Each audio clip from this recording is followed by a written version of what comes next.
ہماری مشکلات اور پریشانیاں ہمارا راز ہوتی ہیں، ان کا دوسروں کے سامنے اشتہار نہیں لگاتے۔ بار بار ہاتھ دھو رہے ہیں، کبھی دل بھی دھو لیا کرے۔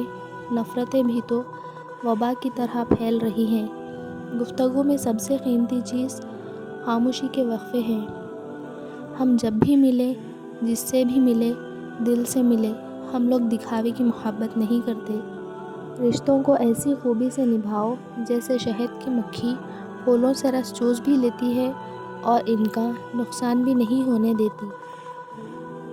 تو پھر وہ آنسو جو تیری آنکھ سے ٹپکا، وہ درد جس نے تیرے دل کو بےکل کیا، کیا اس 70 ماؤں سے زیادہ پیار کرنے والے کو اس کی خبر نہیں؟ بس اطمینان رکھ، اس کے ہاں دیر ہے، اندھیر نہیں۔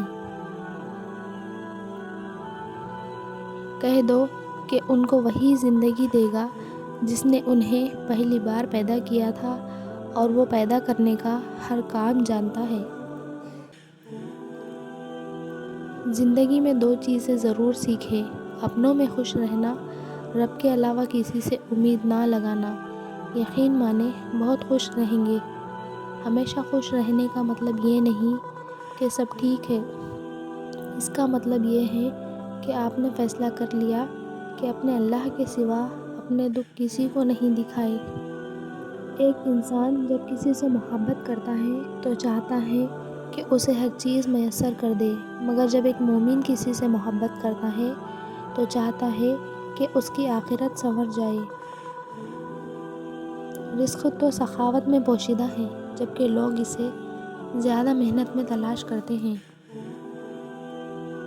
جب اللہ کسی چیز سے تمہیں محروم کرتا ہے تو اس سے دگنی ایسی ہزاروں نعمتوں سے نواز دیتا ہے جس کے تم قابل بھی نہیں ہوتے۔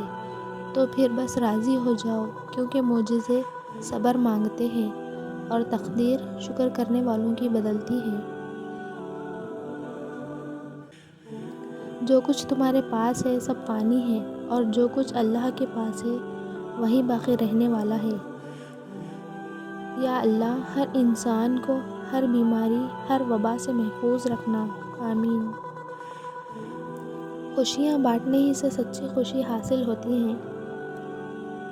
جس طرح پھولوں کا تعارف اس کی خوشبو ہوتی ہے، اسی طرح انسان کا تعارف اس کا کردار ہوتا ہے۔